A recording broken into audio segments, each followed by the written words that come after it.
یہ ہے گجرات.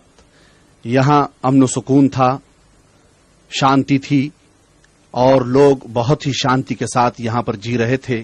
لیکن اس امن و سکون کو سنگھ پریوار نے اپنے ناپاک عزائم سے یہاں کے سکون کو غارت کر دیا اور یہاں کی زندگیوں کے اندر زہر بھر دیا. اور یہ گجرات جو کہ آج پرامن نظر آ رہا ہے، اس کے بعد یہی گجرات فسادات کی آگ اور شعلوں کی لپٹوں کے اندر جلنے لگا. اس کے لیے سنگھ پریوار نے پورے ہندوستان کے اندر ایک خاص ماحول بنایا. ایودھیا اور رام مندر کے نام پر ہندوستان کے سارے عام ہندوؤں کو اکسانے کی کوشش کی گئی اور اس میں وی ایچ پی اور بجرنگ دل نے اہم رول ادا کیا. پورے ہندوستان سے وی ایچ پی اور بجرنگ دل نے ماحول بنا کر لوگوں کو، کار سیوکوں کو تیار کیا کہ وہ رام مندر کے نرمان کے لیے ایودھیا چلیں، اور کار سیوک جوگ در جوگ ایودھیا کی طرف روانہ ہونے لگے. اور اس کے بعد وہ وقت آیا کہ کار سیوک ایودھیا سے سابرمتی ایکسپریس کے ذریعے لوٹنے لگے اور 27 فروری کو یہ Sabarmati express Godhra railway station پر پہنچی.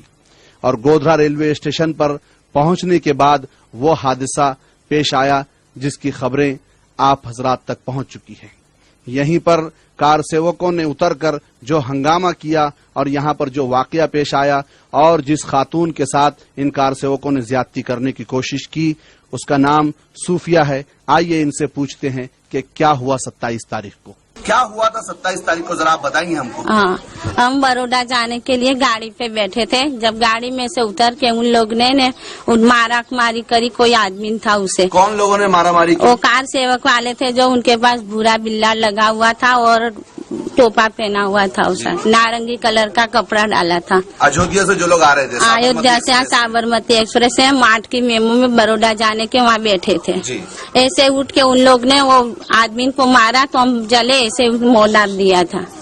موڑ ڈالنے کے بعد بوم پاڑی نے تو ہم کو چھوڑ کے اسے لے کے جاتے تھے تو ہم نے ہاتھ چھڑا کے اپنے واپس آنے کی کوشش کری. آپ کا منہ دبا کے پکڑ لیا تھا، پھر آپ نے چلایا تو میں باہر آنے کی سائڈ پہ نکلی. اچھا. پھر اسٹیشن پہ وہ رکشا والے نے باہر سے پیسنجر لینے آ رہے تھے تو ان کو ایک پاؤں سے ڈال کے گرا دیا. پھر اس کو پیچھے سے پکڑ کے مارنے لگے. رکشا والا مسلمان تھا؟ ہاں، مسلمان تھا. گودھرا ریلوے اسٹیشن پر کار سیوکوں نے جو دھم مچایا، جو شرنگیزی کی، اس نے اسٹیشن پر جمع لوگوں کو دہلا دیا، مشتعل کر دیا.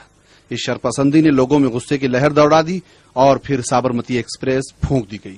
ایکسپریس پھونکنے کا سانحہ بہت ہی المناک تھا اور اس سانحے یہی وہ کوچ ہے جس کے بارے میں وی ایچ پی اور سنگھ پریوار کا کہنا یہ ہے کہ اسے مسلمانوں نے نظر آتش کیا. لیکن مقامی مسلمان اس الزام کی تردید کرتے ہیں اور ان کا کہنا یہ ہے کہ سازش کے تحت مسلمانوں کو اس حادثے میں ملوث کیا جا رہا ہے اور بے گناہ لوگوں کو اس حادثے کا شکار بنایا جا رہا ہے.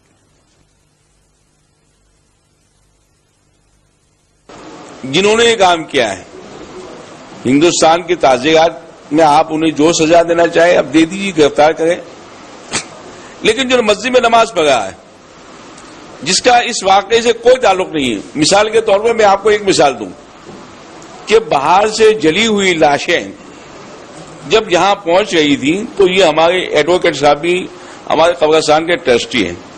ایک ہمارے حاجی انور حسین پیتل نام ہے، وہ بھی ٹرسٹی ہیں اور وہ زیادہ مہنگے کہ وہ 24 گھنٹے آ گئے تھے. ہم نے ان کو حکم دیا کہ دیکھو آپ کو 24 گھنٹے قبرستان میں رہنا ہے.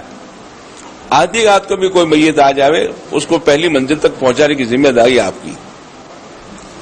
تو انہوں نے اپنی ذمہ داری نبھائی. وہ قبرستان کی مسجد میں بیٹھ کے قبرستان کا دروازہ کھول کر پولیس آئی، ان کو لے گئی اور لینے کے بعد ان پر ریل کا مقدمہ دائر کر دیا.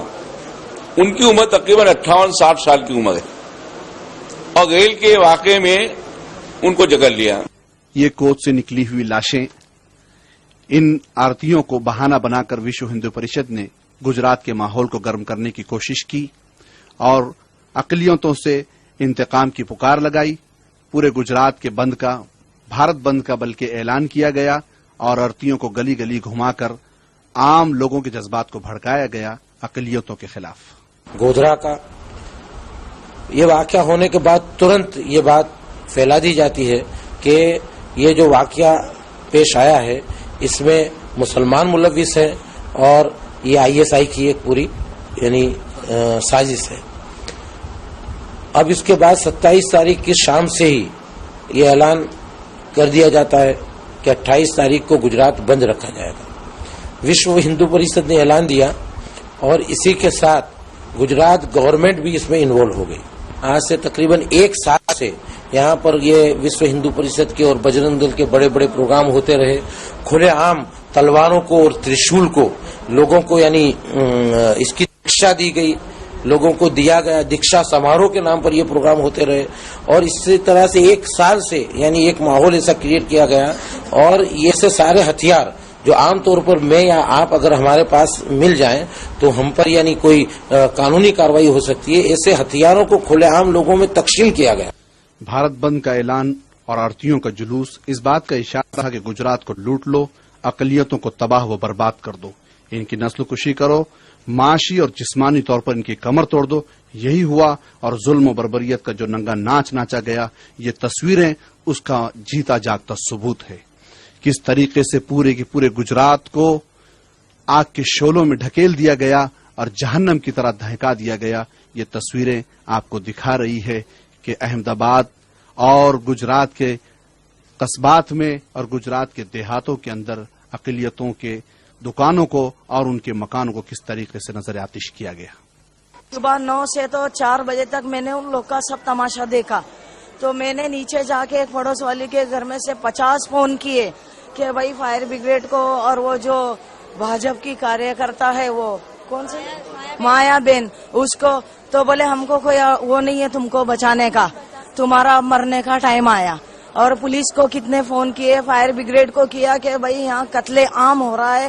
ایسا ہندوستان میں کون سا کس کا راون کا راج ہے یا کس کا ہے یا واجپئی کا ہے یا بھاجپ کا ہے, یہ ایسا تو جانور کو بھی نہیں مارتا ہے. تو بولے نہیں یہاں کوئی گاڑی نہیں ہے, کوئی مدد نہیں ہے. احمد آباد کی 2 مسلم بستیاں انصار نگر اور نرورا پاٹیا کی تصاویر آپ دیکھ رہے ہیں. یہ دونوں بستیوں کو مکمل طریقے سے تباہ و برباد کر دیا گیا, دکانیں نظر آتش کر دی گئیں, مسجد کو جلا دیا گیا اور یہاں کے مکینوں کو قتل کیا گیا, ان کی لوٹی گئی, نوجوانوں کو قتل کیا گیا اور یہاں کے بستی پر ہجوم 10,000 اور 12,000 کے ہجوم نے حملہ کیا. ہم پانی بھرا تھا گھر کے اندر چوگڑی میں, تو ان کی پاپا سویا تھا تو باہر سے کوئی بھائی آواز دیا تو اس کی پاپا اٹھ کے دروازہ کھول دیا تو 5 انسان کھڑا تھا. جیسے دروازہ کھولا دونوں طرف چاقو رکھ دیے. تو میں پانی چھوڑ کے میں بولا بھائی کیا ہوا, کچھ جھگڑا ہوا, غلطی ہوا تو معافی مانگتی ہوں, معاف کر دو بھائی, جان سے مت مارو. تو کیراسین ڈال دیا گھر کے اندر. پھر بولا تم لوگ بھاگ جاؤ یہاں سے, تو روڈ طرف نکل جاؤ. جیسے روڈ میں نکلا 50 ٹولہ کھڑا تھا. تو اس کی پاپا میرے کو کیا بولا تم بچے لے کے پیچھے سے بھاگ جاؤ, یہ لوگ ہم کو مار ڈالے گا. تو پھر بھی ان کی پاپا کے پیچھے جا رہا تھا. پھر دوبارہ میرے کو بولا تو تم بچے لے کے بھاگ جاؤ. تو اس کے پاپا کو مارتے مارتے چوگڑی تک لے کے آیا. چوگڑی پہ لے کے آیا تو میں وہیں کھڑا تھا تو آگ لگا دیا. تو جنگل پڑتا پیچھے, تو میں بچے کو آدھا کلاک جنگل میں منہ دبا کے بیٹھا تھا. جیسے وہ لوگ بولے ان کی بیوی بچہ کہاں ہے, بولتے بولتے دوڑ رہا پیچھے گھر طرف. تو وہ لوگ گھر پہ جب چلا گیا تو میں آستے سے بچے کو لے کے نکل کے گوتا گام میں آیا. احمد آباد کی یہ ایک اور مسلم بستی اربن نگر 1200 جھونپڑوں پر مشتمل یہ غریب اور مزدور پیشہ مسلمانوں کی بستی تھی. اس بستی کے پیچھے ایک اسٹیڈیم ہے.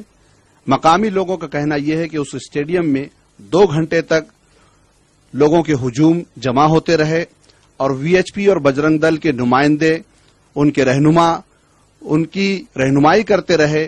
وہاں پر جلانے کے اشیاء جمع کیے گئے, تلوار اور دیگر ہتھیاریں جمع کیے گئے اور اس کے بعد وہ ہجوم اس بستی پر ٹوٹ پڑا اور 1200 جھوپڑوں والی اس بستی کو بالکل تباہ و تاراج کر دیا گیا.